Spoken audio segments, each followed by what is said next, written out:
Welcome back to Silver Screen Talks. Today, we're delving into the gripping tale of I Spit on Your Grave. Meet Jennifer Hills, a writer whose peaceful retreat turns into a nightmare when she's brutally attacked. But she's not your typical victim. She's a force of vengeance. Brace yourself for a chilling journey through justice served cold. This film will shock you, thrill you, and keep you glued to the screen. Ready to uncover the dark side of revenge? Let's dive in. New to the channel? Hit that subscribe button. We bring you amazing movies with detailed explanation, which you won't want to miss out. The movie begins with Jennifer Hills, a novelist who has decided to rent a remote cabin in the Deep South to focus on writing her novel. On her way, she stops at a shop to get the keys to the cabin. At the shop, she meets Earl, the owner of the cabin. Earl gives her the keys and directions to the cabin, mentioning that the journey might be a bit challenging, but the view and peace are great. As Jennifer drives through the countryside, she starts to get a bit lost.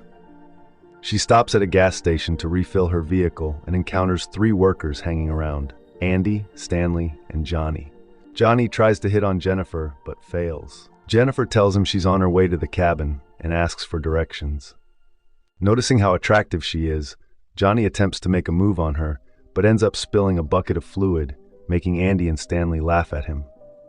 As Jennifer drives off, Johnny feels humiliated. Finally, after a long journey, Jennifer reaches her cabin, where she plans to stay for some time and write her novel without any disturbances. She immediately unpacks her belongings and starts working on her novel. The next day, while relaxing by the lake, she hears some noises from the forest but doesn't pay much attention, thinking they might be from some birds. In the evening, while sitting on her cabin's porch and talking to someone, she hears noises from the shed. Out of curiosity, she goes to check it out, but only finds some old tools and canisters labeled poison. Jennifer returns to her cabin and later accidentally spills wine on her clothes, forcing her to wash them by the sink. As she cleans her clothes, an unknown person secretly videotapes her half-naked body. The next morning, Jennifer goes jogging and finds an abandoned house. For some reason, she decides to explore it. Inside, she finds nothing interesting, just a mess. She leaves and returns to her cabin to take a bath. There, she finds the sink water runs brown and the toilet is clogged. Jennifer calls a local plumber, Matthew, and tells him about her problems. Already frustrated, Jennifer accidentally drops her phone in the toilet and has to retrieve it and dry it with a hairdryer. Shortly after, Matthew arrives to fix the bathroom. It's revealed that Matthew has a speech problem and intellectual disability. After fixing the bathroom, Jennifer gives him an abrupt kiss out of gratitude. Meanwhile, in the woods, Andy, Stanley, and Johnny hang out and kill fish for fun, with Stanley recording everything for amusement. After fixing Jennifer's bathroom, Matthew joins them. Matthew tells Johnny that Jennifer kissed him, but Johnny doesn't believe him. Stanley says it must be true because Matthew can't lie. Stanley then shows them the video he took of Jennifer the previous night, which riles Johnny up. Johnny starts saying that a girl like Jennifer would love to be shown a good time and insinuates that he's gonna do something. Later that night, Jennifer still hears strange sounds around the house and becomes more uneasy. She hears a thump at the door and finds a dead bird on her doorstep.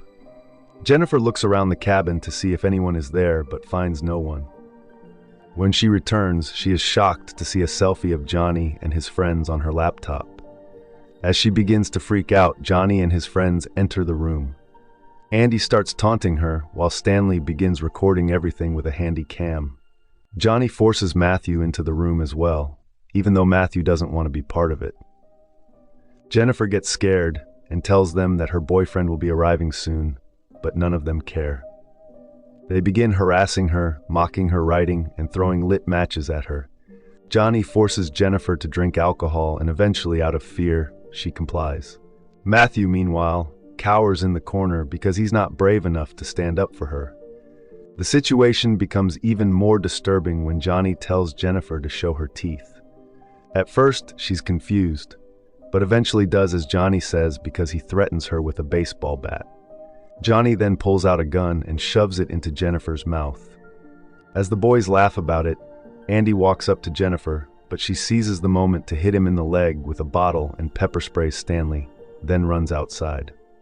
This gives her a chance to escape into the woods and run to safety. While she's running through the woods, she encounters the town's sheriff and the cabin owner, Earl. In tears, Jennifer tells the sheriff everything about the assault and begs for help. The sheriff tells Earl to leave and reassures Jennifer that there's no need to worry now because he's with her. He offers to accompany her back to the cabin to sort things out. When they arrive at the cabin, it's empty. The sheriff starts looking around the cabin, but suddenly changes his demeanor when he finds a weed joint and a broken alcohol bottle. He accuses Jennifer of not telling the truth about what happened and warns her that she has no right to falsely accuse the boys. The sheriff says he's known the boys since they were kids. Then he starts searching Jennifer's body, which was just an excuse to touch her inappropriately. At that moment, Johnny and his friends return. The sheriff then begins assaulting Jennifer while the rest of the men watch. When she tries to fight back, Johnny holds her in a chokehold and rips her pants off and forces Matthew to take his clothes off. At first, Matthew refuses, but then out of fear, he starts to take off his pants. The men hold Jennifer down and order Matthew to assault her, while Stanley records the whole thing. In the midst of this, the sheriff receives a call from his daughter, and despite what's happening to Jennifer, he calmly answers the call. Afterward, Matthew vomits, and a short while later, Jennifer gathers the little strength she has left and manages to escape. As she goes deeper into the woods, she runs into the group again, where more suffering awaits her. Andy drags Jennifer near a puddle and submerges her head several times. As she lies on the ground, the sheriff takes off his pants and assaults her, ignoring her cries for mercy. Next, Johnny takes his turn on Jennifer while Stanley's camera is rolling. The men then take turns assaulting Jennifer. Later, when Jennifer wakes up, she finds herself covered in dirt. She rises and starts walking towards a bridge over a river. The men casually follow her. The sheriff prepares to shoot Jennifer to eliminate any evidence of their crime, but before he can fire, Jennifer jumps into the river and disappears. They panic and wait for her to resurface, but she doesn't. They search along the river for Jennifer's body, but find nothing. The sheriff becomes very anxious and orders the boys to dispose of Jennifer's car and all her belongings in the cabin. He also orders them to burn the tape that Stanley recorded. The day after the incident, the sheriff returns home to his family. His wife and daughter greet him warmly. The sheriff spends the evening with his family as if nothing happened and shows no remorse for his actions. The next day he visits Earl, the cabin owner, to return the keys and casually tells him that Jennifer left, adding that she was a junkie. A few days pass, and the boys go back to their lives as if nothing happened. However, Matthew is consumed with guilt over what he did. While sitting alone in the woods, he even imagines seeing Jennifer's ghost. About a month later, the sheriff gets a phone call from Earl. Earl tells him that a girl named Barbara was asking about Jennifer, saying she hadn't seen Jennifer in about a month. Meanwhile, Stanley rushes to his friends in a panic, saying someone stole his handy cam. His friends mock him until Stanley reveals that the camera contains the recording of what they did to Jennifer. Johnny asks if Stanley burned the tape, and Stanley admits he didn't because he thought it could be used against the sheriff if he ever tried to turn them in. Johnny gets furious and starts beating Stanley, but Andy calms him down and tells them not to fight among themselves. That evening, while Johnny is watching TV alone, he hears a loud thump at the door. He goes to check and finds a dead bird. When he returns to watch TV, he hears another thump. This time, he gets angry, grabs his gun, and storms outside. He threatens whoever is out there to show themselves. He finds one of Jennifer's sandals on the doorstep. Suddenly, he hears movement in the bushes and starts firing wildly. When he checks the bushes, he finds Matthew's wristband. The next day, when the sheriff arrives home, he discovers that someone has sent a parcel to his wife, containing none other than the tape documenting Jennifer's rape. Enraged upon seeing this, the sheriff storms out of the house to confront the boys, particularly focusing his suspicions on Stanley, whom he believes might be planning to blackmail him. Johnny quickly concludes that Matthew is likely the mastermind behind it all, especially after Johnny was also targeted with a crude prank the previous night and is now mysteriously absent. Later that day, the sheriff goes hunting with Earl.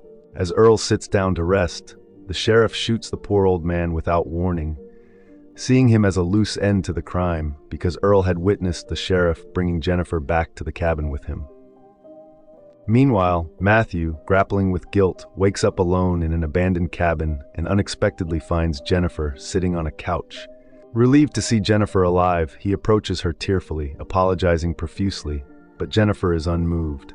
She grabs a rope and begins to choke him. The same day, Stanley and Andy search the woods for Matthew. Andy hears faint music playing, leading him to the same abandoned house, which was found by Jennifer at the beginning of the movie. As Stanley investigates alone in the woods, he shockingly comes face to face with Jennifer. As he approaches her, he steps on a bear trap and screams in pain. Hearing Stanley's cries, Andy rushes to his aid. Jennifer then attacks Andy from behind, knocking him unconscious. A while later, when Stanley regains consciousness, he finds himself tied to a tree. Jennifer starts recording him and forcefully feeds him dead rat into his mouth. Afterwards, she punctures hooks through his eyelids and ties them on the stump. While recording him, Jennifer guts a fish and smears its smell all over Stanley's face. The smell attracts crows that start pecking at Stanley's face. Within moments, the crows peck out Stanley's eyeballs, and he bleeds to death. As this is happening, Andy regains consciousness and finds himself tied above a bathtub on some boards. The bathtub is continuously filling with water. Jennifer arrives and starts dunking Andy's head repeatedly into the water, ignoring his pleas to let him go. To intensify his suffering, she pours some acidic substance into the water. She then removes a board from underneath him, forcing Andy to hold his own weight to avoid drowning in the acidic water. When Andy can't hold on any longer, he sinks into the acid-filled water until he dies. After that, Jennifer goes to the gas station to visit Johnny. She knocks him out with a speed wrench. Like his other pals, when Johnny wakes up, he finds himself tied up and naked, with a horse bit in his mouth. Jennifer pulls hard on the bridle and begins pulling out his teeth, making him realize his mistakes and causing him to wet himself out of fear. She then removes the bridle and shoves a gun into Johnny's mouth. Despite the situation, Johnny still has the audacity to laugh. Jennifer then takes out a pair of shears and cuts off Johnny's private parts, shoving them into his mouth. Johnny bleeds to death, and yes, the scene is as gruesome as you might imagine. The next day, the sheriff receives a call from his daughter, who excitedly tells him that her new teacher has come to visit. When she hands the phone to the teacher, it turns out to be our beloved Jennifer. Jennifer confidently introduces herself, causing the sheriff to panic. Worried for his family's safety, he rushes home. Upon arriving, his wife informs him that their daughter is out with Jennifer. The sheriff, even more panicked, heads to a playground to find his daughter, but doesn't see her anywhere. As he gets back into his car, Jennifer ambushes him. When the sheriff wakes up, he finds himself inside an abandoned cabin with a shotgun shoved inside his behind. Jennifer then shows up and starts talking about how wonderful his daughter is, asking him how he would endure his daughter being assaulted. To torture him, Jennifer begins ramming the barrel deeper. She then ties a string around the trigger and reveals an unconscious figure sitting in front of the sheriff, who was none other than Matthew. She ties the other end of the string to Matthew's wrist, so that if Matthew moves his arm, he'd pull the trigger. The sheriff begs Jennifer for his life, but she ignores him and leaves. Soon, Matthew wakes up and starts to stir. Before the sheriff can warn him, Matthew moves, pulling the trigger and killing them both. And with that, the movie ends. So this was the end of the movie. Hope you enjoyed it, and if you did, then hit the thumbs up. Please consider subscribing to the channel. Stay tuned for more detailed explanation of movies. Thanks for watching.